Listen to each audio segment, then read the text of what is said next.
Boa tarde a todos, sejam todos bem-vindos, viu? A esse ciclo de webinários aí do nosso Brazilian Journal of Analytical Chemistry. É um prazer imenso recebê-los aí. Se alguém precisar fazer algum comentário ao longo da palestra, já vou apresentar daqui a pouquinho o nosso palestrante aí.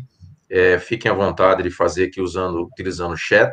Eu não estou conseguindo, não sei por que cargas d'água, não estou conseguindo usar o chat, mas eu estou vendo aqui o que estão escrevendo.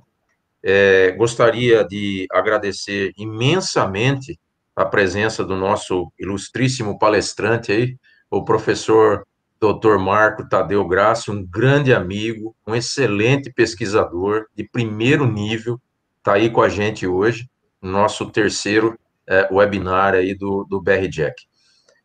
Antes de fazer propriamente a apresentação do Marco, eu gostaria de apresentar rapidamente a questão do próprio BR Jack, né?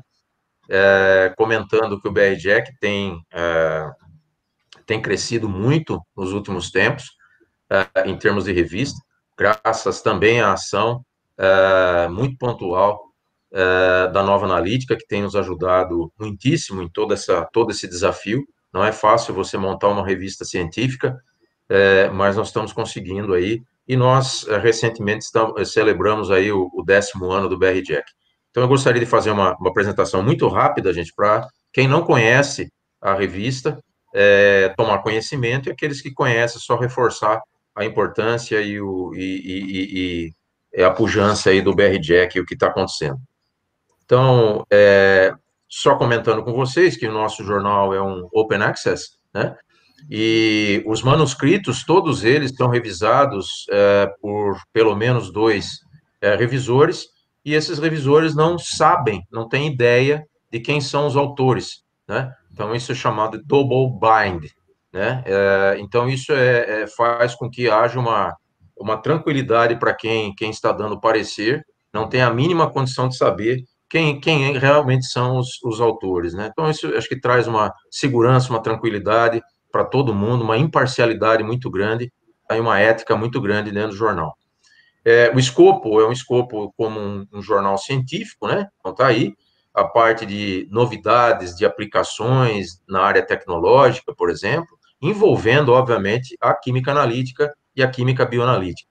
Isso envolve universidades, todas as pesquisas podem ser desenvolvidas, então, em universidades, em centros de pesquisas e também na indústria. E o conteúdo que nós temos, na realidade, por ser uma revista científica, é muito amplo. É uma das poucas revistas científicas que tem um conteúdo tão amplo quanto esse. Então, são muito bem-vindos aí o envio de artigos, obviamente não publicados, originais, sem dúvida nenhuma, né?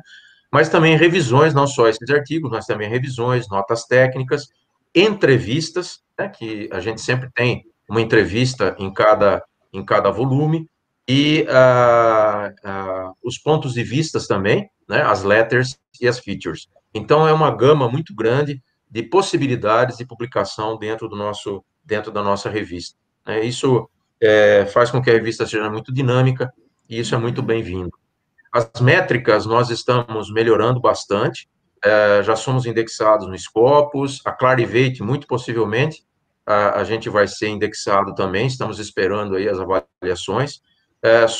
Participamos do extrato A3 do Qualis da CAPES, né?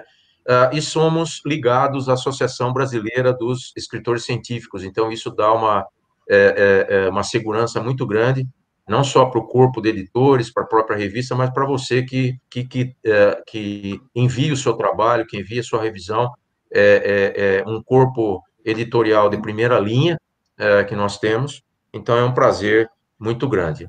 Tá? Comentar com vocês que nós estamos chamando aí a chamada para os papers para dois volumes específicos, né? Um na área de quimiometria, devotado aí ao professor Roney Pop, que infelizmente nos deixou há pouco tempo atrás, as inscrições aí, os envios, etc., dos trabalhos, está aí colocado até 20 de janeiro de 2021. Então, quem trabalha na área de quimiometria, por favor, enviem os seus trabalhos, esse vai ser uma homenagem muito grande ao professor ao professor Ronei Pop. E também temos, agora o deadline para o 26 de março, um special issue do BRJEC em termos de química analítica forense. Então, está aí também, se você trabalha com forense, tem possibilidade de estar enviando, é muito bem-vindo o seu trabalho nesses volumes. Não são volumes, obviamente, específicos, mas o processo de referagem é o processo normal. Você envia o seu trabalho, ele vai ser avaliado por assessores, por revisores, etc. Enfim, seguir todo o trâmite normal dentro da revista, tá bom? Bem, em relação a esse webinar, como a gente está sempre fazendo, né, no final, nós temos, então, o sorteio de um livro específico, e nesse caso, casado com a temática que o professor Marco vai comentar, e é o livro de Princípios de Química Ambiental, né, aqui editado por James Girard e Marcos José de Oliveira. Tá? Então, depois, o BRJEC vai entrar em contato com o ganhador, nós vamos fazer o sorteio, e o ganhador vai receber, então, esse livro doado, então, pela Nova Analítica, doado pelo BRJEC. Então, eu gostaria de fazer, então, agora, para a gente não perder muito tempo, eu gostaria de fazer a apresentação formal e agradecer mais uma vez a presença do professor Marco Grassi, uma pessoa, um ser humano excepcional e um pesquisador, como eu falei, de primeira linha. Né? Eu gostaria de comentar algumas palavras aqui da sua biografia. O professor Marco, ele possui graduação em Química e mestrado em Química Analítica e doutorado em Química Ambiental pela Unicamp. Seu pós-doutorado foi feito na University of the Delaware, nos Estados Unidos, onde ele foi professor convidado no programa de pós-graduação em Engenharia Ambiental e Recursos Hídricos. Ele foi professor visitante da Universidade Federal do Maranhão e, desde agosto de 1998, ele é professor do Departamento de Química da Universidade Federal do Paraná, onde atualmente atua como chefe do departamento pela sua segunda gestão. É membro do conselho editorial da Química Nova e do Brazilian Journal of Analytical Chemistry, editor da revista Frontiers in Environmental Chemistry e revisor de várias revistas científicas. Foi diretor da Divisão de Química Ambiental da Sociedade Brasileira de Química e também secretário regional do Paraná da Sociedade Brasileira de Química.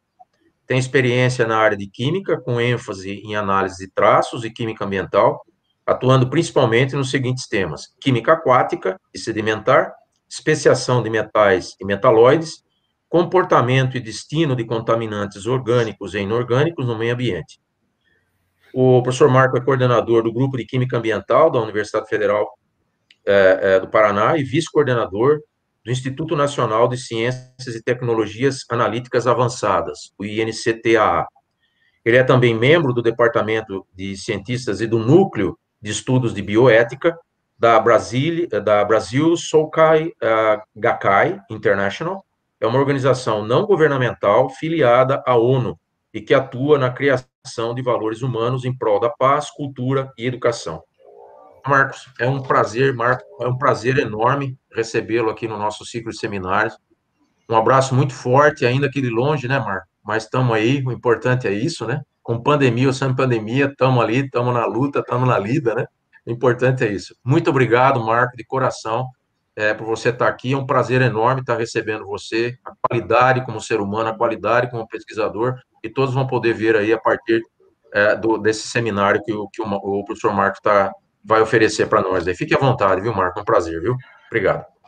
Muito obrigado, César, meu amigo, pelo honroso convite, né, pela sugestão do meu nome para apresentar esse webinário aqui, nessa série de eventos promovidos pelo BRJEC.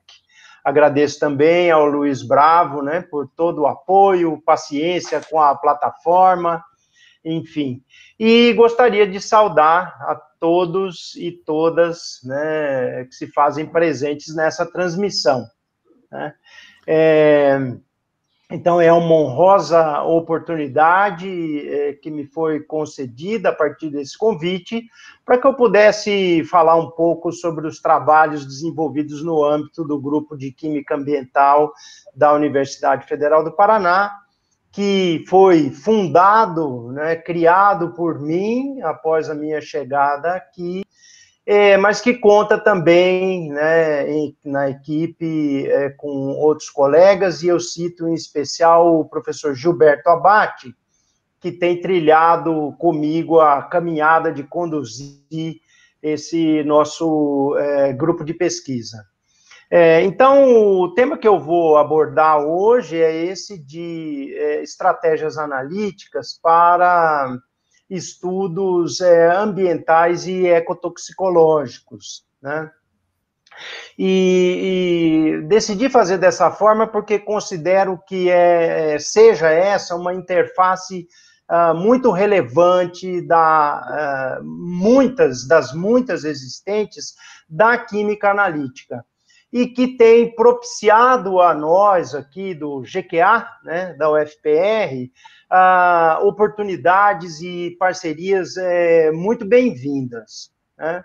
Então, no Grupo de Química Ambiental, nós temos como principal missão a formação e o desenvolvimento de recursos humanos, né? Tanto no que diz respeito a aspectos profissionais, mas a gente procura também sempre trazer às pessoas que passam pelo nosso grupo uma contribuição no sentido de que se tornem sempre, né, busquem serem seres humanos melhores. Então, nessa caminhada, no meu caso especificamente, né, e diretamente ligados a mim, em 22 anos, eu tive a oportunidade de formar 13 doutores, 27 mestres e mais de 30 estudantes de graduação em nível de iniciação científica. Então, foi basicamente um doutor a cada 2 anos, um mestre por ano, né, nesse período. Nosso propósito sempre foi o de contribuir para com avanços na fronteira do conhecimento, na área de química ambiental, e mais em particular vamos chamar assim de sub-área de química aquática, embora muitas vezes a gente se arrisque também em aspectos da química de solos, sedimentos e até da atmosfera. O principal interesse é a compreensão sobre os processos que envolvem fontes, né, ou seja, origem, comportamento, destino, buscando contribuir com a inferência sobre eventuais efeitos de contaminantes orgânicos e inorgânicos em ambientes aquáticos e no ambiente de uma maneira geral.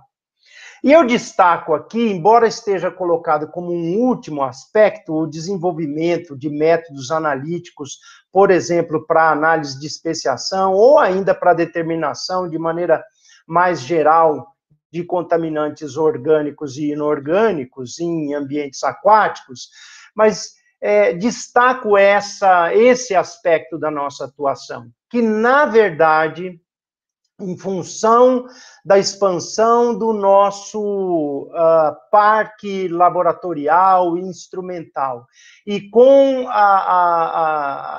as oportunidades de parceria, esse aspecto se tornou cada vez mais relevante na nossa atuação. Então, eu sempre fui um pouco taxativo ao me classificar como um químico ambiental, mas hoje eu tenho que rever esse posicionamento na medida em que, nos últimos anos, né, nós temos trabalhado também bastante no que diz respeito ao desenvolvimento analítico, criando para nós, né, e em especial para as pessoas que trabalham no nosso grupo, inúmeras oportunidades. Então, nesse sentido, o convite aqui e a opção que eu fiz, eles me levaram a refletir um pouco sobre a minha atuação ao longo desses 22 anos de UFPR, né? Então, eu cheguei aqui num momento onde o nosso departamento tinha praticamente acabado de ter um programa de pós-graduação em nível de mestrado recomendado pela CAPES, isso se deu em 1995, eu cheguei em 98, nas áreas de inorgânica e orgânica, ou seja, né, a química analítica basicamente não existia na Universidade Federal do Paraná. Então, eu cheguei aqui logo após a contratação de um outro colega, né, da área, o professor Patrício Guilherme Peralta Zamora, que havia chegado quase um ano antes, e com o compromisso de trabalhar na implantação dessa área no nosso mestrado e consolidação, obviamente, da química analítica e da química ambiental, né, como áreas de atuação e linhas de pesquisa dentro do nosso programa. Então, foram, eu diria, praticamente uns 10 primeiros anos para a gente estruturar um grupo de pesquisa, né? A linha de química analítica ela foi implantada em 1999, com a criação do nosso doutorado e ampliação para as 4 áreas, né, clássicas do conhecimento da química. E então, nos 10 primeiros anos, eu posso dizer que a gente trabalhou para implantar, né, e estabelecer um grupo de pesquisa atuando em química ambiental, mas também numa vertente analítica. E em 2007, aproximadamente, nós tivemos uma oportunidade que contribuiu sobremaneira para uma mudança na nossa atuação, que foi um convite que eu recebi, né, para apresentar para a Petrobras um projeto de infraestrutura. O convite foi extensivo ao Gilberto, né, meu colega, no grupo. Nós, então, conseguimos o financiamento e fechamos um pacote. Aí entra também a analítica, acho que o Luiz Bravo vai se lembrar disso, que culminou com a aquisição, né, de uma série de equipamentos, 3 sistemas cromatográficos, e um ICP óptico, e, sem sombra de dúvida, esses equipamentos, eles abriram muito o leque de oportunidades e de atuação para o nosso grupo e para o departamento e para a própria universidade, eu posso dizer. Foi o primeiro ICP instalado na Universidade Federal do Paraná. E teve início, nessa época, no nosso grupo, a atuação numa linha que acabou se consolidando, né, e que, coincidentemente, está mostrado aqui como sendo, né, um artigo que nós publicamos em 2011 no BR-JAC, né, tratando do uso dessa técnica popularmente conhecida como DGT, a difusão em filmes finos por gradiente de concentração, e em especial com o conhecimento, né, do Gilberto, a sua experiência prévia com o uso de um argilo mineral, né, a Monte Modelonita, como uma fase ligante nesses dispositivos. Então, é a partir daí que eu pretendo traçar, né, um histórico sobre o desenvolvimento dos trabalhos que nós realizamos na área. A técnica DGT ela foi proposta por Davidson William Davidson e a Hao Zhang, da Universidade de Lancaster, na metade dos anos 90. O dispositivo DGT nada mais é do que um amostrador passivo, que se caracteriza, né, por ter um suporte, né, uma base e uma tampa em um material polimérico, ABS, e dentro ele tem um sanduíche, digamos assim, né? Ele é composto por duas membranas, dois hidrogéis, um contendo uma fase ligante, né, uma fase sortiva, um outro hidrogel que funciona como uma fase de difusão, e um terceiro ingrediente aqui, que é nada mais, nada menos do que uma membrana de filtração, né? Então, esse dispositivo, ele tem essencialmente o seu funcionamento baseado numa camada de difusão e numa camada sortiva, numa fase sortiva. Essa camada de difusão no dispositivo comercial, ela é composta por um hidrogel contendo um polímero, a poliacrilamida, né? Então, o grau de reticulação dessa poliacrilamida é que vai determinar quais são as espécies que podem migrar, né, que podem difundir para dentro desse dispositivo. Então, o que governa basicamente são o tamanho, né, dessas espécies, das moléculas, por assim dizer, o coeficiente de difusão e, eventualmente, a cinética de dissociação, por exemplo, de complexos existentes em ambientes aquáticos. Isso se dá principalmente quando a gente considera espécies metálicas. E ele tem uma fase ligante, que também, no dispositivo comercial, é constituída de uma resina, a trocadora, a Quelexen, que é, na verdade, um copolímero de estireno, de vinilbenzeno, que é funcionalizado com ácido iminodiacético, né? Podendo ter, digamos, caráter mais restritivo ou com uma maior porosidade, o que vai controlar, essencialmente, a permeação de uma série de espécies. Então, é uma resina que tem baixa seletividade e que permite a retenção de espécies catiônicas, né? O funcionamento pode ser descrito nesse slide. Então, aqui nós temos o sanduíche, a fase ligante, a fase difusiva e a membrana de filtração. Quando a gente submerge, né, ou seja, mergulha esse dispositivo no ambiente aquático, ocorre a permeação das espécies para dentro do dispositivo, né? Então, notem que, ao ocorrer essa permeação, nós temos um processo aqui de partição, né? Ou seja, de sorção das espécies metálicas, né? Catiônicas, na fase ligante, o que faz com que, nessa região aqui, limítrofe entre a fase ligante e a fase difusiva, a concentração da espécie ou das espécies de interesse esteja basicamente zero, ou muito próxima disso.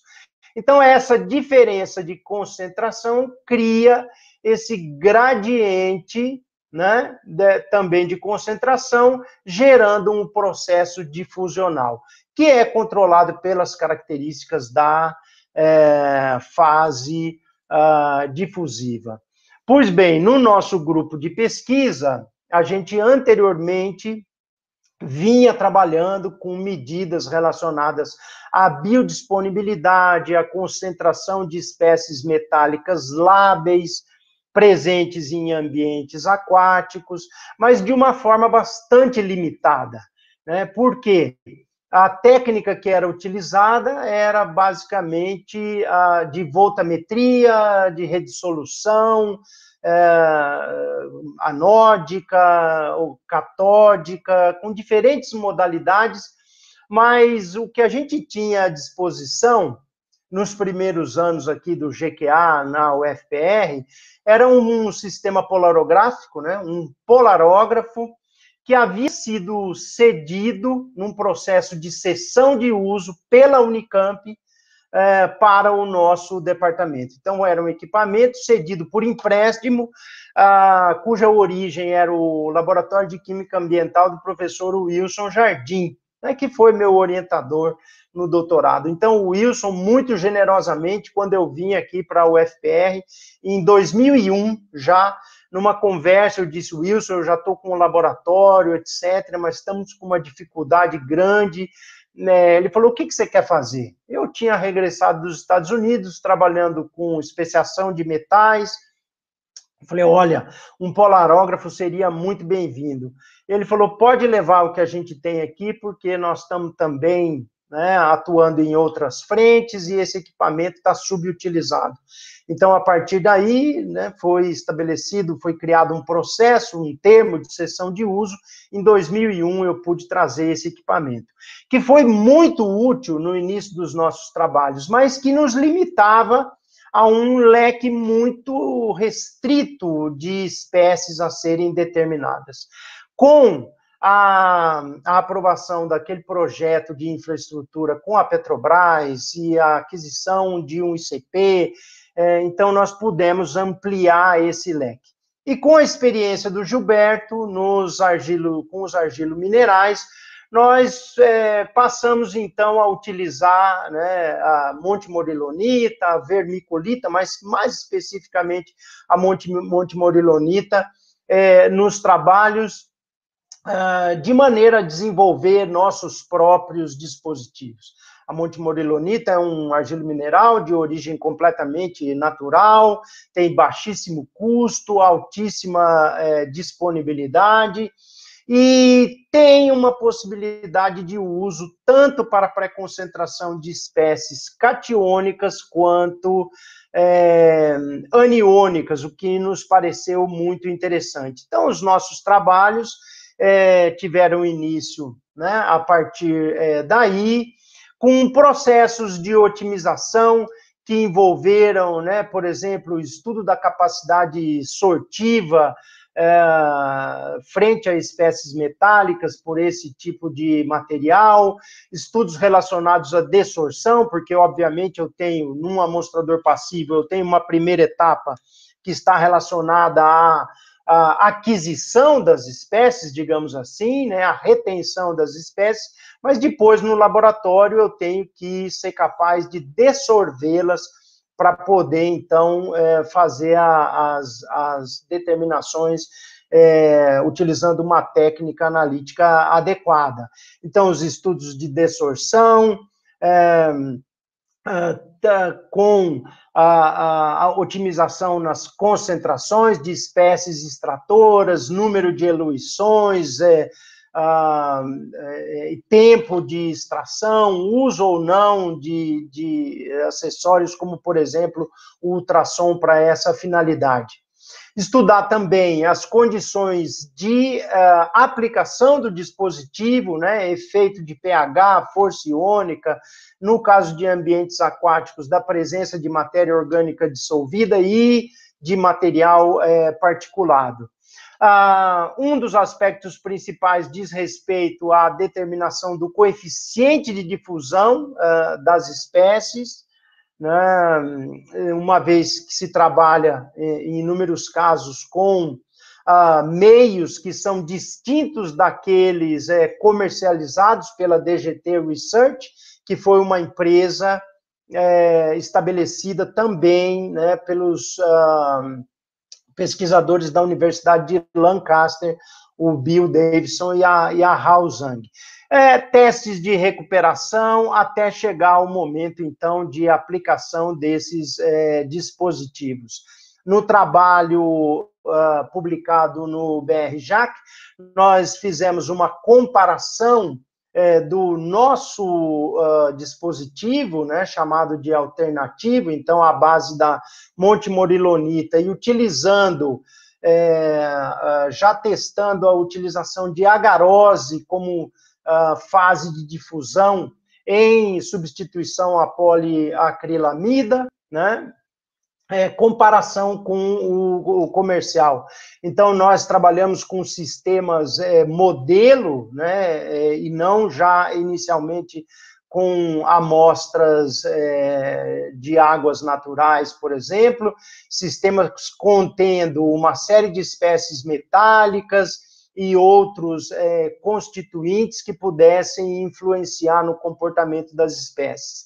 E fizemos, por exemplo, comparação em tempos de aplicação de 24, 72 horas entre os dispositivos comercial e o alternativo, e com respostas bastante semelhantes. E começamos a entender também um pouco mais sobre a técnica e o tipo de informação que ela permite gerar, né? Porque, diferentemente das situações onde a gente faz a amostragem, né, né, de forma única, embatelada, né, coletando, por exemplo, no campo um determinado volume de amostra, com a exposição por 24, 72 ou até mais horas ou dias, a gente acaba tendo uma informação que é integrada no tempo, mas com uma possibilidade de resolução espacial bastante ampla.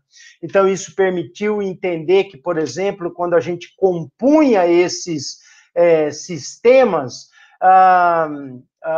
nós observávamos que havia uma diminuição da labilidade, ou seja, da biodisponibilidade de espécies metálicas nesses sistemas, em função do tempo. Por quê? Porque uma parte das espécies metálicas era prontamente complexada, por exemplo, por substâncias úmicas ou fúvicas, né, ácido úmico ou ácido fúvico, mas uma outra porção, né, seguia sendo complexada, mas em processos com uma cinética mais lenta, né, o que representava, por exemplo, a partir de, né, depois de 72 horas, uma diminuição na concentração de espécies lábeis, ou seja, de espécies biodisponíveis nesses ambientes. Os trabalhos, principalmente realizados por uma ex-estudante de mestrado e doutorado, formada no nosso grupo, a Vanessa Egea dos Anjos, né, permitiram que a gente avançasse bastante, ampliando o leque de opções em termos de espécies metálicas, como essas descritas aqui, cádmio, cobalto, cromo, cobre, manganês, níquel, entre outras, e chegamos a trabalhar também com espécies aniônicas, como, por exemplo, algumas espécies de arsênio, né, com a possibilidade de uso da Monte Morilonita. E mais, pudemos, nesses estudos de especiação, consolidar um conhecimento que né, envolvia inferências realizadas anteriormente acerca do comportamento das espécies. Então, aqui a gente observa a distribuição de alguns elementos entre diferentes fases, que a gente chama particulada, complexada na fração dissolvida ou lábil, né, que é aquela prontamente biodisponível, por exemplo, para organismos aquáticos, e a gente vê comportamentos bastante distintos, elementos como bário, cádmio, estrôncio, que estão sempre presentes na forma mais biodisponível, e outros como manganês e chumbo, que tendem a estar em ambientes aquáticos muito mais associados à fração particulada. E outros, como cobre, cromo e o zinco, que tendem a estar presentes na fração dissolvida, porém complexados a agentes complexantes, em especial orgânicos, essencialmente a matéria orgânica dissolvida de ocorrência natural em ambientes aquáticos. Então, isso significa que mesmo se a gente tiver concentrações iguais de todas essas espécies, a biodisponibilidade delas vai variar muito dependendo, né, da espécie em função dessas características. Algumas estando muito mais prontamente biodisponíveis, o que pode representar maior toxicidade, e outras, né, muito menos biodisponíveis. Como eu mencionei, esses trabalhos foram desenvolvidos pela Vanessa, que hoje é professora, colega nossa aqui no Paraná, na Universidade Estadual de Ponta Grossa. Mas um aspecto interessante é que isso também abriu as portas para que a gente pudesse fazer algumas colaborações. Por exemplo, nesta que eu cito, que é uma colaboração feita com o grupo de pesquisa da professora Helena Assis, da área de ecotoxicologia, né, do Departamento de Farmacologia aqui da universidade, onde foram estudados os efeitos de concentrações crescentes do metal, né, da espécie cádmio, a peixes, né? Nesse caso, especificamente, né, foi estudada a espécie que é chamada de Handiakellen, né, popularmente conhecida como jundiá, é um bagre, né, então é um peixe que vive basicamente, né, no fundo dos corpos aquáticos, que se alimenta do material que se deposita no lodo, né, nos sedimentos. E aqui foi um trabalho onde nós utilizamos a DGT como forma de determinar as concentrações biodisponíveis de cádmio, um trabalho do qual participaram 2 estudantes do meu grupo, a Jéssica Estival, que até hoje está vinculada ao grupo, agora fazendo doutorado, e a Simone Braga. E nós pudemos perceber, por exemplo, né, que, independentemente da concentração utilizada, o cádmio ele se apresentava sempre majoritariamente na forma biodisponível, né, ou seja, potencialmente tóxica. E na figura aqui são mostradas lesões, né, imagens contendo lesões histopatológicas em tecido do fígado desses organismos. Mais recentemente, né, continuando os trabalhos aí com o DGT, eu gostaria de mencionar, né, um estudo que é bastante recente, que diz respeito à especiação de telúrio, utilizando, né, a amostragem passiva por DGT, mas a detecção por ICP óptico, mas passando por uma fase prévia aí, uma etapa prévia de geração química de vapor. Então, o desenvolvimento desse trabalho nos permitiu fazer a determinação de telúrio 4 e telúrio 6, né, em ambientes aquáticos. O telúrio 4, né, ele é passível de gerar um hidreto, certo? A partir de uma reação envolvendo a presença de um redutor, o borhidreto, em meio de ácido clorídrico, né? Esse sistema é um sistema comercial. Esse trabalho foi parcialmente desenvolvido no Instituto Tecnológico do Paraná, o Tecpar, com uma colaboração que eu considero muito bem-vinda, com o doutor Éder José dos Santos, que, inclusive, acho que nos assiste na oportunidade.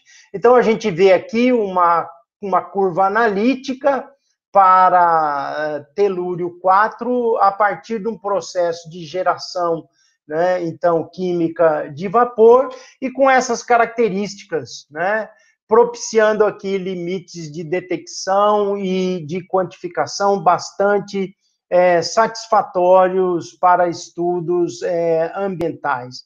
Para fazer a especiação, a gente lança a mão de um esquema né, onde nós, essencialmente, o que fazemos é, para determinação de telúrio 4, após a exposição, então, né, do dispositivo DGT, a sua imersão, nós retiramos a fase ligante, fazemos uma extração com uma solução contendo ácido clorídrico, né, um processo inicialmente de agitação manual e depois 5 minutos no banho ultrassônico, a centrifugação e a detecção. Então, com isso, a gente consegue determinar telúrio 4.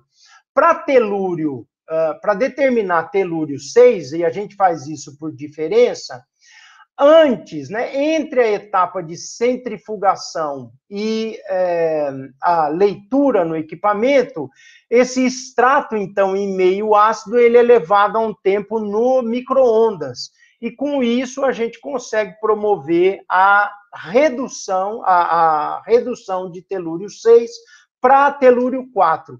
E faz a leitura aqui, então, do teor total. Por diferença, a gente consegue determinar ambas as espécies. Isso aqui estava com uma animaçãozinha que não foi possível em função das características dessa plataforma. Então, nós utilizamos aqui a avaliação, né, a exposição e o uso dos dispositivos em soluções com concentrações conhecidas das duas formas de telúrio, em pH constante, em meio simulando amostras de água marinha e trabalhando aqui com tempos de imersão distintos para poder gerar exatamente, né, uma informação que é muito importante para nós, que é o coeficiente de difusão das espécies de telúrio no dispositivo DGT. Então, para que seja possível fazer uso do DGT, é importante que o processo de sorção se dê de maneira que o acúmulo de massa seja linear em função do tempo. O que a gente observa aqui para tempos variando, né, de menos de 1 hora até 72 horas de exposição. Então, após a determinação desses parâmetros e de diversos outros, a aplicação do dispositivo foi avaliada em águas naturais. Aqui a gente tem a Maiara, que é autora desse trabalho, coletando amostra num local aqui na região metropolitana de Curitiba. Essas amostras foram trazidas para o laboratório e para que a gente pudesse ter condições um pouco mais controladas, a imersão foi feita aqui, né, com testes de recuperação para 3 níveis de concentração e percentuais de recuperação bastante elevados, superiores a 90%, com efeito de matriz praticamente inexistente, e fizemos uma comparação também com o dispositivo comercial e com muito boa concordância entre os resultados. Nós fizemos a aplicação para ambientes de água doce, mas também para águas costeiras na região do Porto de Paranaguá. Nós fizemos a imersão de 2 conjuntos de dispositivos. Aqui tinha um filmezinho, né, que infelizmente não vai poder ser mostrado. Isso aqui é uma boia de sinalização localizada aqui no canal do Porto de Paranaguá. Então, eu fui até aí, mergulhei e, né, obviamente que não, a Maiara contactou um mergulhador profissional que fez a imersão, né, e a amarração do conjunto de dispositivos na boia, né, por 72 horas, e também foi feita uma segunda imersão num local próximo, mais próximo ao porto. Só que, infelizmente, quando ele mergulhou, né, 3 dias depois para buscar os dispositivos, um deles havia se soltado e não foi recuperado. Nos dispositivos que nós conseguimos recuperar, nós detectamos a presença, então, de telúrio, única e exclusivamente de telúrio 4, numa concentração, aí, isso é uma média para 3 determinações de 1,39 microgramas por litro.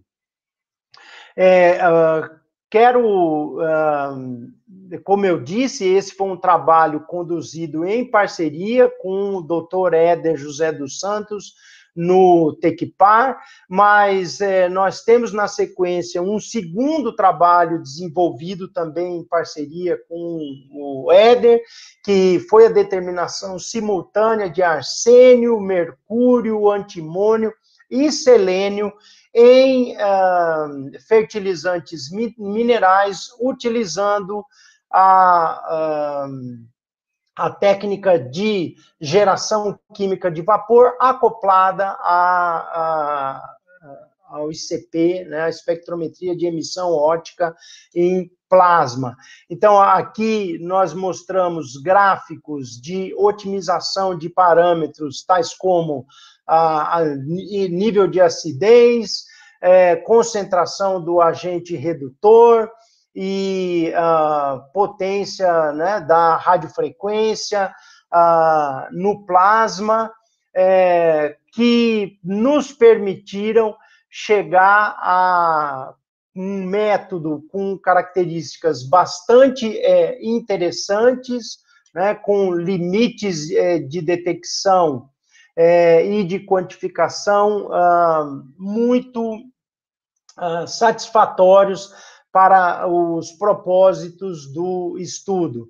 Realizamos, né, análise com um material de referência certificado, utilizando na etapa de preparo de amostra tanto a radiação micro-ondas como um banho ultrassônico, com excelente concordância entre ambos, e também com os valores certificados, né? Chamo a atenção aqui que o material utilizado, ele não tinha valores certificados para mercúrio, então a determinação para comparação com o mercúrio foi feita a partir do uso de um espectrômetro de massas acoplado a um ICP, também com excelente concordância. Para finalizar esse trabalho, nós fizemos a determinação desses elementos, né, num conjunto bastante grande de amostras comercializadas no Paraná. Eu mostro aqui resultados para 13 fertilizantes minerais, e o que nós observamos aqui é que em 8 amostras, ou seja, mais de 60%, nós tivemos a presença de arsênio, por exemplo, em concentrações superiores àquelas recomendadas pela legislação. E em uma amostra nós tivemos mercúrio em concentração superior aos valores recomendados. Esse aspecto é importante porque ele chama a atenção, né, para uma tendência que existe no mundo hoje, que é a de comercialização e uso de fertilizantes minerais. E esses fertilizantes, né, como eles não são de origem natural, né, de fontes naturais, por exemplo, de fósforo, eles fazem uso de matérias-primas que muitas vezes não são rigorosamente controladas e que podem conter elementos, né, potencialmente tóxicos, nocivos, tanto do ponto de vista ambiental quanto do ponto de vista de saúde humana, nesses fertilizantes minerais, que são aplicados, obviamente, nos mais diferentes tipos de cultura.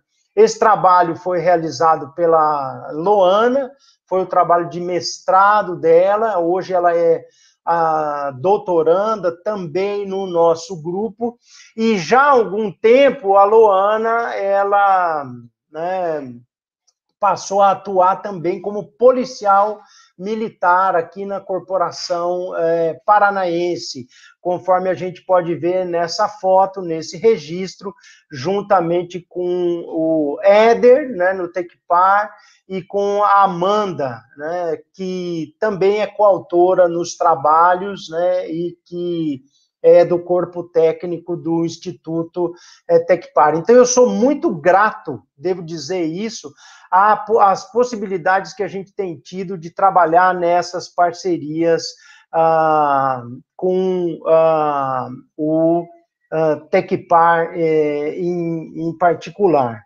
né? O importante também é mencionar que esse protocolo analítico ele foi utilizado posteriormente em estudos também ecotoxicológicos realizados em parceria com o grupo do professor Mário Navarro, do Departamento de Zoologia da nossa universidade, onde foram feitas exposições de um mosquito, né, o Chironomus santicaroli, a concentrações crescentes de antimônio. Então, foram avaliados aí uma série de parâmetros bioquímicos, evidenciando os efeitos relativos à presença desse elemento. E as determinações de antimônio, né, nos meios onde foram feitas as exposições, foram realizadas utilizando esse protocolo analítico desenvolvido pela Loana no seu mestrado. Caminhando para um rumo um pouquinho diferente, nós passamos aqui a um exemplo mais recente, que consistiu na determinação de platina e paládio em águas naturais, a partir do uso, né, de uma outra estratégia, né, de processo de preparo de amostra, né, onde nós pudemos realizar, né, com a extração em ponto nuvem, realizar a detecção, né, o preparo de amostras adequado para a detecção de platina e paládio. Então, o processo todo era feito a partir da acidificação, então, de amostras, adição, né, de um agente labilizante, porque no caso da platina e do paládio, né, nós temos a formação de complexos de cloreto, que basicamente representam a inertização desses elementos, né, e isso dificulta bastante a utilização da extração em ponto nuvem. Então, nós utilizamos aqui dois tipos de agentes labilizantes, o cloreto estanoso ou o iodeto de potássio, né, como forma de liberar essas espécies para que a gente pudesse, então, efetivamente partir para a etapa de extração em ponto nuvem, utilizando, né, uma mistura aí, um Triton X, né, 114, e um agente complexante, né, o MBT, gerando a solução, né, de ponto nuvem, o sistema de ponto nuvem, e após, né, a realização da etapa de separação, uma extração, né, com um agente aqui extrator para a detecção por ICP também no sistema com detecção óptica, né? Aqui foi fundamental a realização de uma otimização de caráter multivariado, onde nós estudamos as variáveis, né, representadas pelo agente labilizante, pelo surfactante não iônico, pelo agente quelante, né, o agente complexante, e ácido clorídrico. Então, nós utilizamos aqui um planejamento fatorial, 2 à quarta, e que nos permitiu identificar uma série, né, de fatores de influência sobre o processo experimental, sobre o procedimento experimental. E seguramente, se nós tivéssemos utilizado aqui um estudo de forma univariada, a gente não ia ter tido condições, não teria tido condições de inferir sobre os distintos efeitos existentes, em particular no que se refere a essa formação de complexos muito estáveis, né, e que representam aí uma etapa de inertização para os elementos. Então, a realização do estudo quimiométrico foi fundamental no sentido de garantir a otimização de maneira a gente ter as condições com as maiores recuperações, conferindo maior detectabilidade e confiabilidade analítica para o estudo. Então, numa comparação com a literatura, a gente tem aí resultados bastante satisfatórios, possibilitando a detecção desses elementos em matrizes aquosas em níveis bastante baixos de concentração. E aqui, né, eu menciono, o trabalho foi desenvolvido por um ex-aluno de mestrado, o Eduardo Souza, mas com uma participação também muito importante de duas colegas do departamento, a professora Clarice Dias Brito do Amaral, né, que tem um amplo conhecimento na parte instrumental e também no preparo de amostras, e a professora Noemi Nagata, que contribuiu sobremaneira com o desenvolvimento de todo o estudo quimiométrico, que foi, como eu disse, fundamental para o desenvolvimento desse trabalho. Esse trabalho, ele também possibilitou que nós avançássemos em direção a uma detecção multielementar, né? Ou seja, de uma gama ampla de elementos em material particulado atmosférico, utilizando duas estratégias distintas, né? A extração em ponto nuvem para os elementos mencionados anteriormente, platina e paládio, e uma extração utilizando a combinação do banho ultrassônico e da radiação micro-ondas para extração de um número significativo de elementos a partir do material particulado para detecção, de novo, utilizando o ICP óptico. Esse trabalho ele foi conduzido em parceria com um grupo de pesquisa da Universidade Nacional da Colômbia, sede Manizales, em particular, né, coordenado pela professora Beatriz Aristizábal.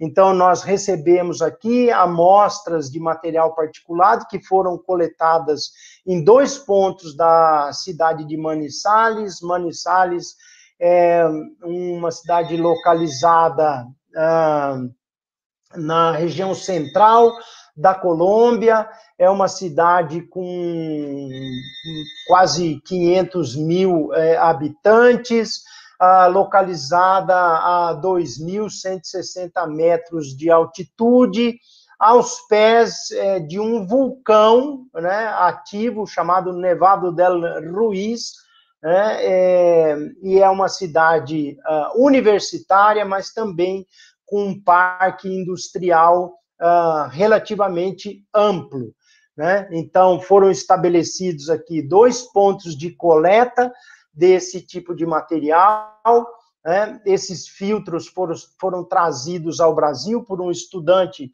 o Camilo Zapata, do grupo da professora Beatriz, que estagiou aqui por 2 meses no nosso laboratório, e nessa interação, então, o Eduardo fez uso desses filtros para a obtenção das espécies metálicas. Essas membranas de fibra de vidro, elas eram cortadas, pesadas, passavam por um processo de extração com ácido nítrico em banho ultrassônico, adicionava-se depois uma solução de ácido fluorídrico, e então essa suspensão era levada ao micro-ondas para se completar o processo de extração.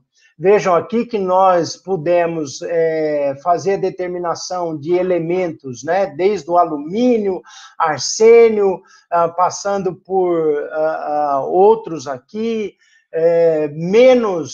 mais exóticos, por assim dizer, mas muito importantes hoje, porque fazem parte de um conjunto de elementos classificados como elementos tecnologicamente críticos, assim como, por exemplo, o telúrio, com o qual nós trabalhamos lá atrás, né, disprósio, érbio, európio, térbio, entre outros, né? E aqui nós temos resultados de testes de recuperação para 3 níveis de concentração diferentes, com valores bastante satisfatórios, né, muito próximos de 100%, e a aplicação nas amostras de material particulado, então, tanto o PM2,5 como o PM10, coletados em Manizales, e com a possibilidade de determinação também de paládio e platina nesse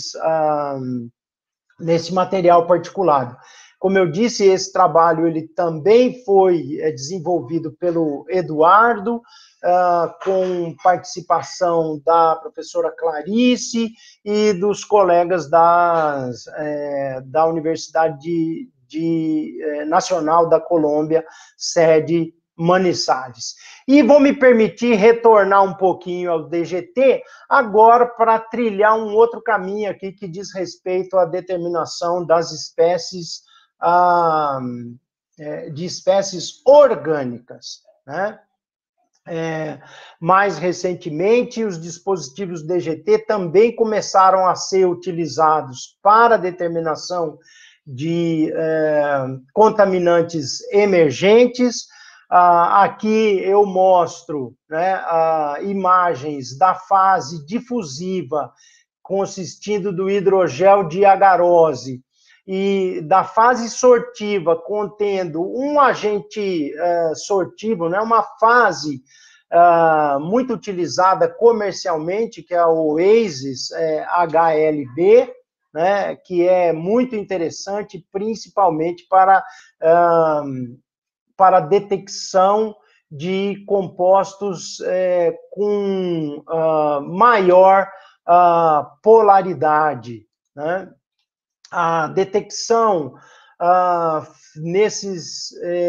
de 4 contaminantes emergentes, nesse caso, o octil e o nonilfenol, triclosan e o bisfenol A, sendo feita por cromatografia em fase gasosas acoplada à espectrometria de massas, Nesse caso aqui, nós temos a detecção utilizando um sistema de monitoramento de reações múltiplas num equipamento que é um triplo quadrupolo. Também fizemos todo o estudo, né, de desenvolvimento mencionado e característico lá para os sistemas DGT, e aqui a gente mostra, né, a curva de acumulação, né, ou acúmulo de massa do bisfenol A em função do tempo, com um comportamento linear, né, e aqui a determinação dos coeficientes de difusão aparentes, né, para os 4 contaminantes, o que é uma etapa essencial para o uso e aplicação desses dispositivos. A partir desse desenvolvimento, nós fizemos, então, a imersão dos dispositivos em amostras de água de abastecimento público e de águas coletadas em um rio aqui da região metropolitana de Curitiba. Conforme pode ser visto, né, isso após realizar testes também de adição e recuperação e toda uma série de outros experimentos visando ter informações sobre controle e garantia de qualidade. Nós detectamos os contaminantes em níveis de nanograma por litro em amostras de água de torneira e em níveis de microgramas, né, 2 deles pelo menos por litro para águas naturais, com fatores de concentração que se relacionam muito fortemente aqui com os coeficientes de difusão, né? Então, nesses casos, para tempos de aplicação mais longos, né, de 7 dias, nós temos aqui fatores de concentração que variam de 15 a 60. Esse trabalho foi conduzido por um ex-estudante de mestrado, o Tiago Vachés, que contou com a participação aqui importante do Gilberto Abate e também do nosso colega Bruno José Gonçalves da Silva, que é no nosso laboratório, no nosso departamento, o especialista em métodos de separação, em particular de cromatografia. Mais recentemente, passamos a utilizar materiais alternativos, como fases ligantes, nos dispositivos DGT para orgânicos. Aqui eu tenho o exemplo de experimentos utilizando um carvão ativado comercial, um biocarvão, ou um biochar, né, obtido a partir da pirólise da casca de uma árvore, a acácia, e um biocarvão obtido a partir de rejeitos de ossos, né, de bois, né, de bovinos, que são um resíduo, né, dos abatedouros e da indústria aí, agropecuária.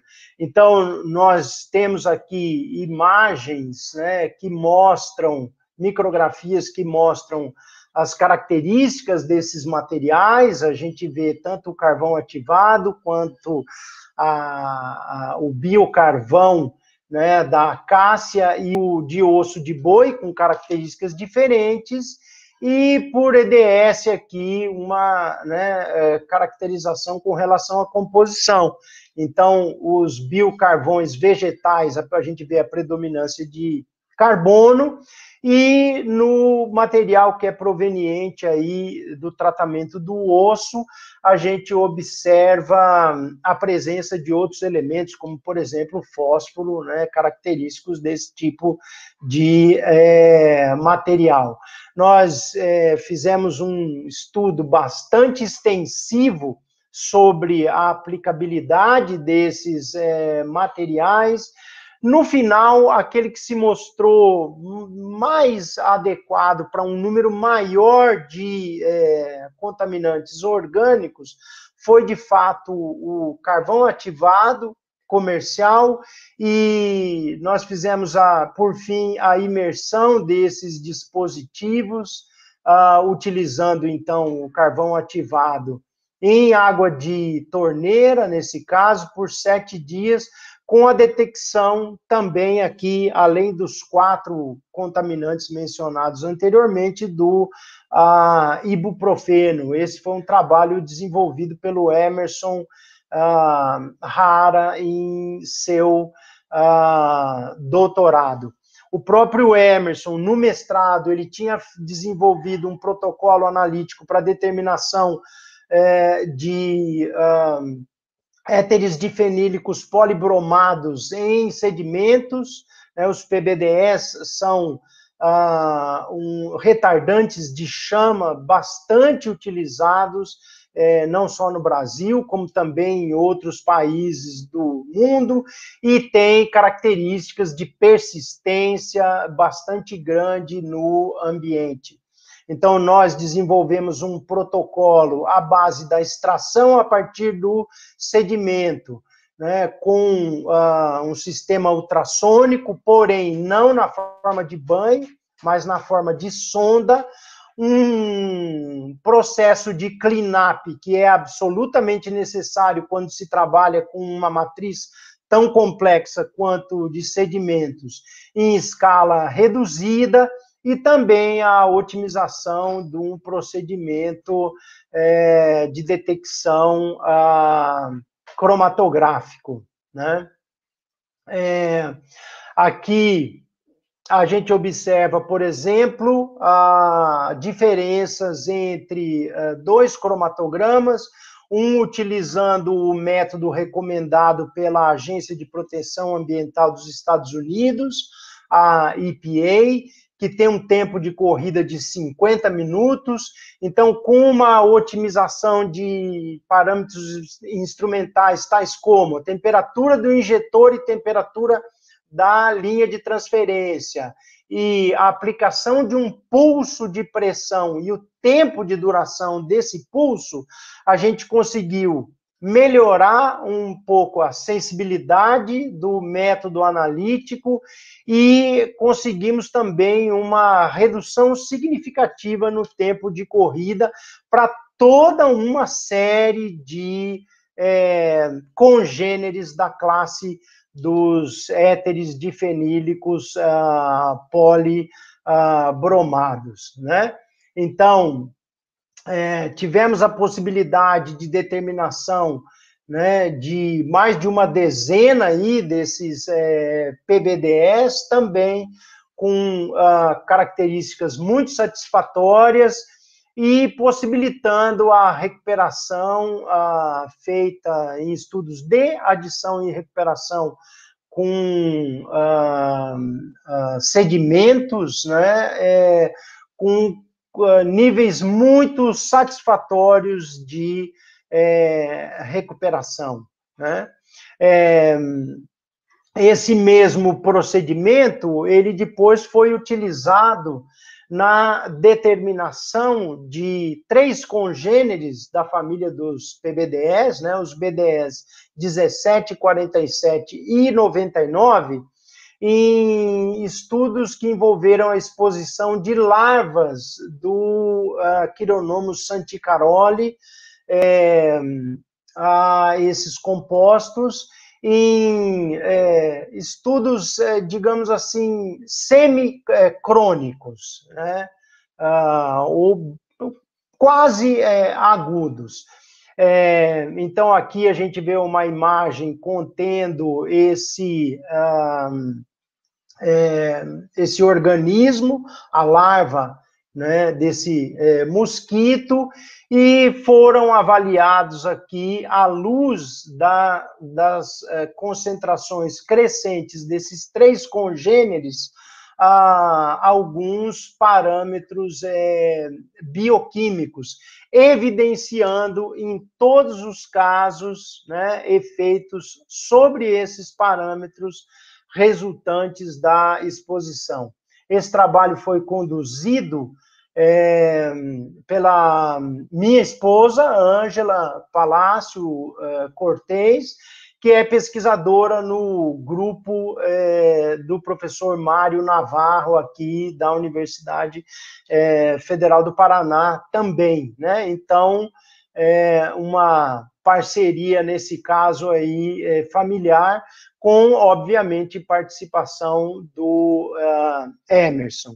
E, para encerrar, eu gostaria de falar sobre um último aspecto que diz respeito à detecção, a um protocolo analítico desenvolvido para a detecção de hidrocarbonetos policíclicos aromáticos em amostras em frações solubilizadas de óleos e derivados, né, em água.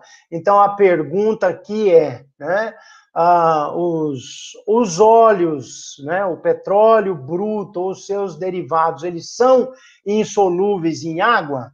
Né? Então, como a gente sabe, na verdade, né, muitas vezes a gente tem, como nós tivemos no Brasil no ano passado, aquele problema de contaminação, de vazamento, né, e surgimento de óleo na costa brasileira, né, até hoje não totalmente esclarecido, com o aparecimento de manchas de óleo em uma extensão muito grande do litoral brasileiro, basicamente do norte do Rio de Janeiro, Espírito Santo, para cima.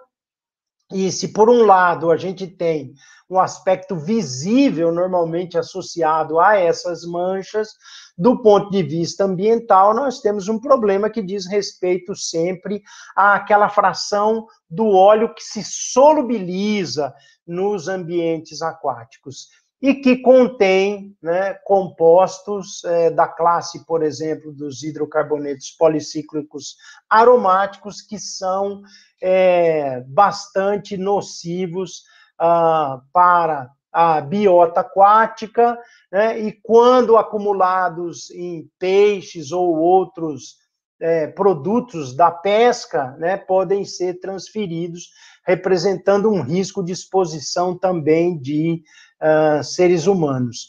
Nesse trabalho, nós utilizamos aqui a microextração líquido-líquido dispersiva, assistida por vórtex, né? Então, na extração desses HPAs de frações solubilizadas de petróleo e seus derivados. Então, um procedimento relativamente simples, né, que foi otimizado no nosso laboratório, a partir do uso, né, de dois microextratores aqui, o triclorometano e a acetona, em um volume bastante reduzido de amostra, a utilização, então, da agitação em vórtex, de um processo de centrifugação e depois a recuperação dessa fração orgânica, né, avolumada aqui com um solvente e injetada no cromatógrafo. Nós fizemos a otimização de diversos parâmetros, destaco aqui o sistema de agitação, comparando, nesse caso, a agitação convencional com o vórtex, mostrando que o processo de extração assistido pela agitação em vórtex, ele melhora bastante, sensivelmente, a capacidade de extração do protocolo. Testamos diferentes solventes dispersores, né, e a acetona foi aquele que apresentou os melhores resultados, e também testamos a adição aí de cloreto de sódio para fazer uso, né, bom uso, digamos, no caso da extração, de um eventual processo salting out. E a otimização desse sistema levou ao desenvolvimento de um método com características também bastante adequadas para a extração e determinação dessa classe de compostos em amostras de águas, por exemplo, naturais, né? Com valores de limite de detecção e quantificação bastante satisfatórios, níveis de precisão também adequados, e com um fator de enriquecimento aí razoável, que a gente acredita que pode ser melhorado a partir do uso de algumas estratégias. E esse trabalho foi desenvolvido por um pós-doutorando, o Rafael Garret Dolato, que continua, né, vinculado. O Rafael foi aluno do Gilberto no mestrado e no doutorado, e no pós-doutorado tem estado vinculado a projetos sob minha coordenação. E aqui são mostrados gráficos que ilustram aí a extração e detecção dos HPAs de diferentes produtos derivados do petróleo, como, por exemplo, a gasolina, o óleo diesel, o óleo bruto, né, e um lubrificante, nesse caso, sintético. Esse protocolo, ele foi utilizado também em estudos ecotoxicológicos, num primeiro caso aqui, com a exposição de um goldfish, né, a esses produtos derivados do petróleo. Esse foi um trabalho realizado pelo grupo do professor Antônio Ostrensky, do Departamento de Zootecnia, né, da Universidade Federal do Paraná, e o protocolo permitiu que a gente pudesse detectar não só os HPAs, mas nesse caso também nós fizemos a detecção de outra classe de compostos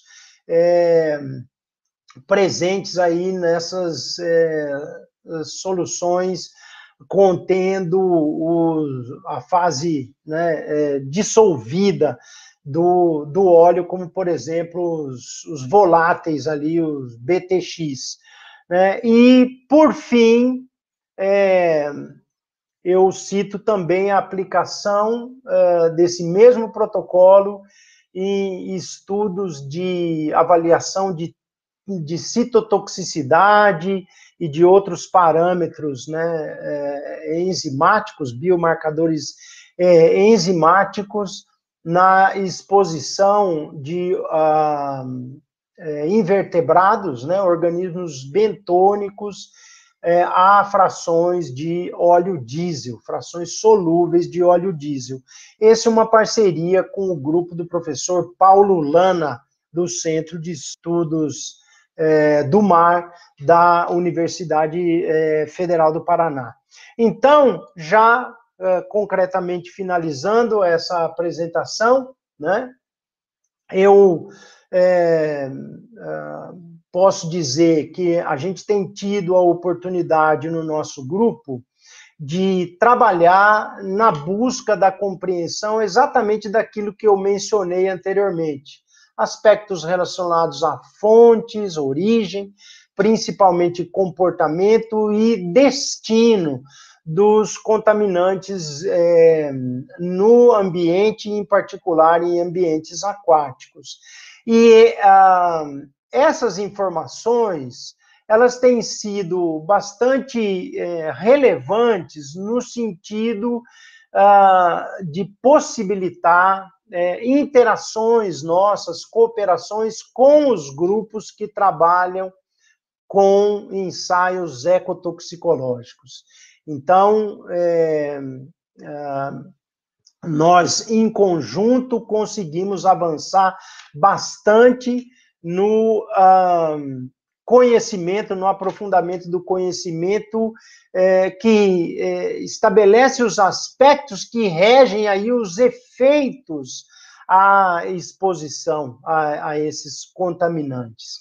E, nesse sentido, eu reconheço que o desenvolvimento de métodos analíticos tem sido um aspecto chave para o sucesso do nosso trabalho, e principalmente para a criação de oportunidades para os estudantes que atuam no nosso grupo de pesquisa, né, aos quais eu agradeço imensamente, né, a maior parte deles mostrados aqui nesse mosaico com fotos, né, tem pessoas que já passaram pelo grupo aqui presentes, outras que continuam no grupo de pesquisa, realizando estágios, né, e os cursos de mestrado, doutorado, estágios pós-doutorais e em nível de iniciação científica. Destaco aqui a presença de duas estudantes vinculadas ao grupo, a Débora e a Giovana, mas que, por enquanto, por conta da pandemia, ainda não iniciaram o desenvolvimento dos seus trabalhos, alguns colegas do departamento, meus estudantes, e também a minha esposa, a Ângela, que aparece aqui na foto com a Manu, que não só é parceira em alguns trabalhos, mas como também, né, é parceira, ambas são parceiras na vida. Então, eu sou eternamente grato a elas, e destaco aqui a parceria com o professor Gilberto Abate. Finalizando, agradeço às agências que têm financiado, né, a nossa pesquisa, ao convite, né, ao professor Marco Zezzi Arruda, pelo honroso convite, e agradeço também ao Luiz Bravo, né, aí em nome da Analítica, porque o Luiz Bravo não só possibilitou essa conversa nossa aqui, mas ele também tem sido muito paciente conosco aqui, quando a gente precisa fazer manutenção de equipamentos, e com dificuldades do ponto de vista financeiro. Então, o Luiz Bravo, ele tem uma paciência infinita. Às vezes eu fico devendo para ele lá 1 ano e tal, e ele nunca, jamais, né, fez qualquer tipo de cobrança em qualquer momento. Então, assim, pacientemente aguardando os momentos em que a gente tem condições. E agradeço, acima de tudo, todas as pessoas, né, que se fizeram presentes e que tiveram aí a paciência de me aguentar falando por mais de 1h15. Muito obrigado a todos e a todas pela atenção. Bom, obrigado, Marco, pela sua excelente apresentação, excelente palestra, com trabalhos aí super interessantes, né? Na área analítica, na área ambiental, está tudo muito interligado, né? Eu acho que você conseguiu, com sucesso, demonstrar isso, né? A química analítica permeando aí, né? Por diversas áreas, eu acho que isso é importante. Hoje, quando a gente fala em ciência, a gente sempre fala em transdisciplinaridade, isso aí é extremamente importante, trabalhos como esses, né? Que colocam a química analítica realmente num outro patamar, e faz com que ela permeie, então, de maneira muito adequada em outras áreas. Então, você está de parabéns, é um trabalho, vimos aí danos de DNA, especiação, fertilizante, material particulado, os DGTs aplicados a sistemas orgânicos, né? Enfim, uma diversidade de coisas, né? Tem várias pessoas aí comentando, dando os parabéns para você aqui no chat aqui. E como o Marquinho comentou, a gente abre a possibilidade, se alguém tem alguma curiosidade, alguma pergunta, alguma colocação para fazer, mas pode ser feito aqui pelo chat. A gente pode esperar um pouquinho, né, Marcos, a Sim, escrita aí claro, da claro. pergunta aí. Enquanto o pessoal vai se movimentando aí, eu tenho algumas colocações para fazer, Marcos, se você me permite. Claro. É, eu gostei bastante da questão de especiação química, porque também está também no sangue da gente, né, essa questão de especiação, né? E gostei particularmente a utilização do DGT, né, para sistemas, por exemplo, que pode ser aplicado, creio eu, nessa situação. Eu entendo que você fez, na realidade, o telúrio é, via geração de hidretos, né? Então você estava gerando a telurana lá, enfim. E duas perguntas: como é que você vê a potencialidade, por exemplo, do DGT em aplicações, por exemplo, em relação à especiação química? E segundo, você encontrou até um nível de telúrio bastante interessante, né? Acho que foi em águas ali que você tava fazendo, né? Você tem uma ideia, Marco, de onde que pode vir esse telúrio, de onde que ele pode ter surgido, por exemplo, esse telúrio? Então, são duas colocações para a gente começar esse bate-papo aí. É, o... Bom, respondendo a sua questão, em primeiro lugar, né, de fato, hoje os dispositivos DGT, eles representam uma possibilidade muito concreta para estudos de especiação, né? Esses sistemas, eles começaram lá atrás com o desenvolvimento dessa unidade que depois se transformou, inclusive, numa empresa, né, que hoje ela se estabeleceu na Inglaterra, depois a Hao Zhang e o Bill Davidson mudaram para a China e oferecem hoje uma gama de possibilidades, porque eles começaram com aquele sistema mais, né, tradicional lá, com o gel de poliacrilamida e aquele Xen, mas hoje há uma gama de possíveis agentes ligantes, principalmente, de fases sortivas que podem ser utilizadas, né? Então, você pode não só fazer como nós, que utilizamos a montemorilonita, por exemplo, em substituição, mas existe a possibilidade de você combinar num mesmo DGT diferentes fases sortivas. Isso tudo depende da maneira como você prepara o hidrogel suportando essas fases, né? Então, no caso nosso aqui do Brasil, a gente tem o Amaury Menegário, sem sombra de dúvidas, ele é o grande especialista, né, no desenvolvimento de, inclusive, dispositivos com materiais alternativos, e de maneira que a gente pode ampliar e dependendo das características dessas fases ligantes, você pode reter diferentes espécies, diferentes formas de um mesmo elemento, né? Então, é hoje uma realidade.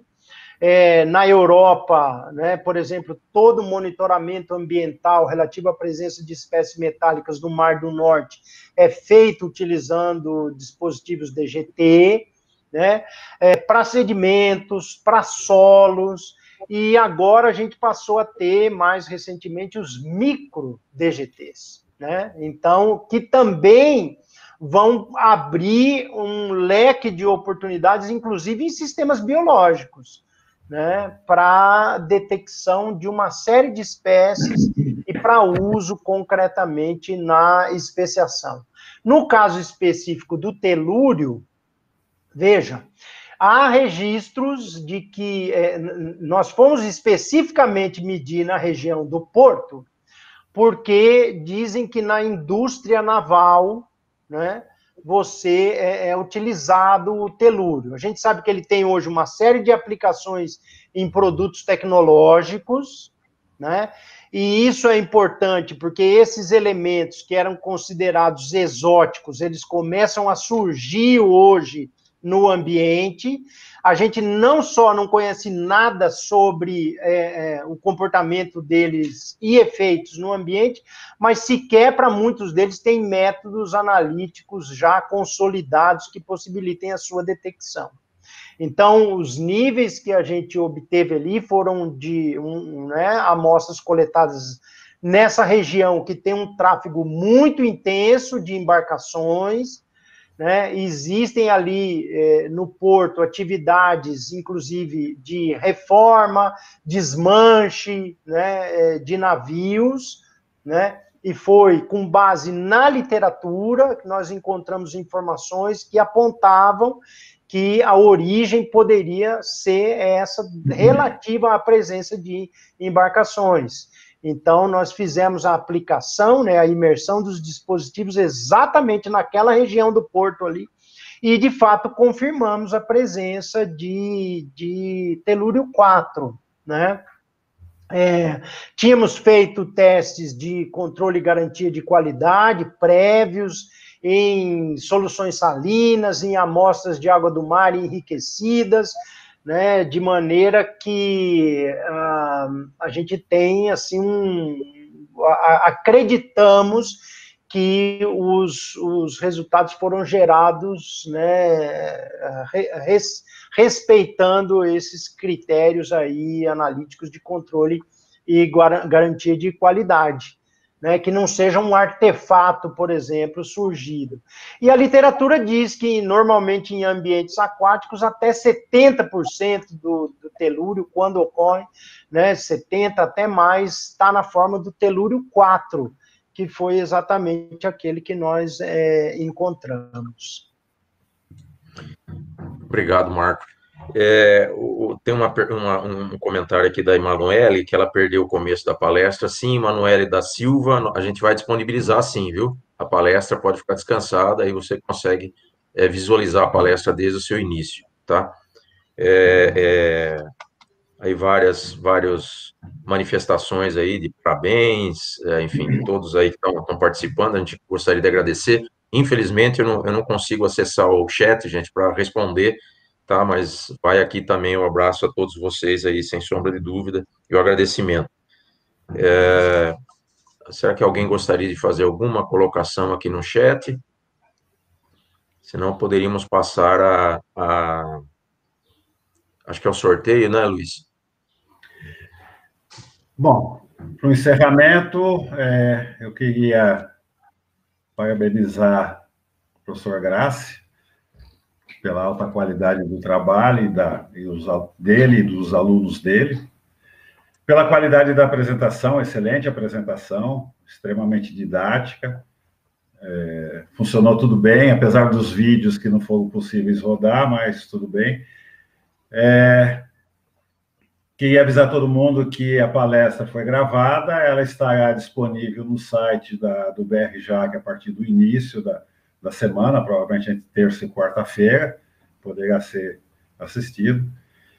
E uma mensagem que a analítica, ela participa, ela apoia a iniciativa do BRJAC, pela qualidade editorial, científica da revista, e o comprometimento de toda a comunidade analítica envolvida no projeto da revista, né? E aproveitar também para dizer para o professor Grassi que a parceria nossa já é de muitos anos, que eu não perdi nenhuma noite de sono, porque você é uma pessoa muito correta.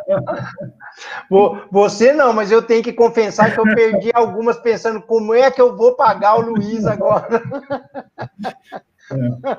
E a oportunidade para agradecer as nossas representadas, que são os patrocinadores do BRJAC, a Thermo Fisher e a Mariston, que são os dois principais patrocinadores da revista, e também estão patrocinando junto os webinários aí comemorativos dos 10 anos da revista. Tá? O sorteio do livro vai ser feito pela lista de participantes, cada um que entrou na sala recebeu um número de entrada. Infelizmente, a gente não tem como fazer isso em tempo real, então, fechando a lista de participantes, a gente gera um número aleatório e vamos lá na lista buscar quem foi o felizardo, tá? Então, vai ser comunicado por e-mail, depois vai ser comunicado também no site do BRJAC, e vamos entregar o livro diretamente no endereço que foi registrado. Ok? Aproveitar e agradecer a todos a presença, novamente, professor Zese, o professor Grassi, e já avisar que já estamos preparando o webinar de novembro. Até final de novembro teremos o 4º webinar. Isso aí. Posso falar um minutinho só? Lógico, Marcos. Então, bom, em primeiro lugar, gostaria de, né, agradecer a vocês pelo convite, né? A editoria do BRJAC, ao Luiz, né? Por também oportunizar, né, a partir da plataforma e tudo mais, com essa infraestrutura aqui. É verdadeiramente uma honra, né, poder participar.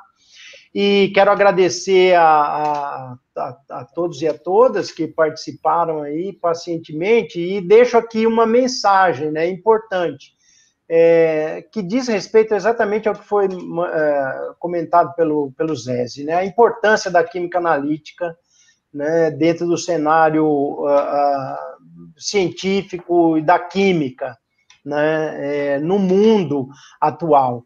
Na verdade, às vezes eu brinco com os meus estudantes e falo, nós mudamos um pouco o perfil, porque a gente deixou um pouco de lado as questões estritamente ambientais, mas, felizmente, com o trânsito que eu consegui manter ao longo de toda a minha, né, dessas mais de 2 décadas, quase 3 de atuação na analítica, e com excelentes parcerias, a gente conseguiu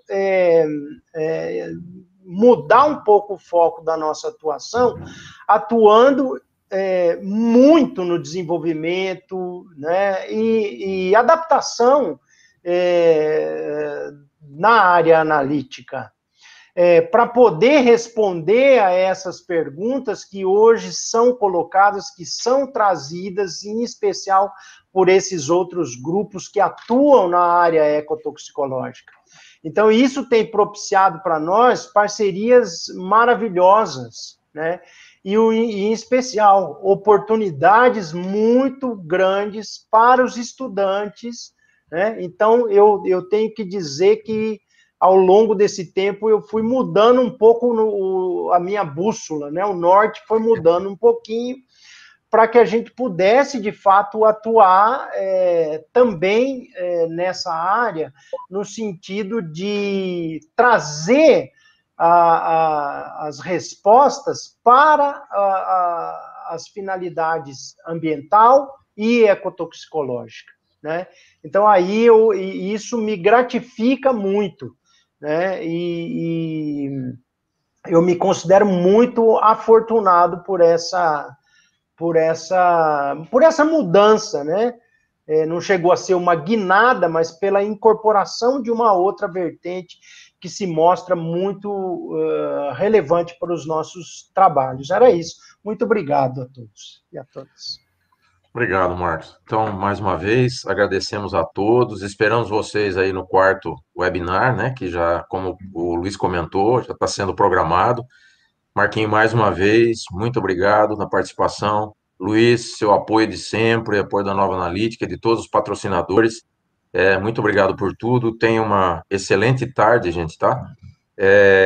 E um feriado muito bom aí, que vai acontecer segunda-feira, né? Então, aproveitem bastante, com muita cautela, né? Nós estamos ainda aí vivenciando uma pandemia, né? Estamos vivenciando uma pandemia, então, com cautela, né? Eu quero desejar a todos vocês, então, um bom fim de semana, um bom feriado, se cuidem, e no 4º webinar a gente espera vocês novamente. Marcos, obrigado, Luiz, e vamos lá. Vamos Muito obrigado. Obrigado. Valeu, Um abraço, obrigado. gente. Boa tarde. Tchau.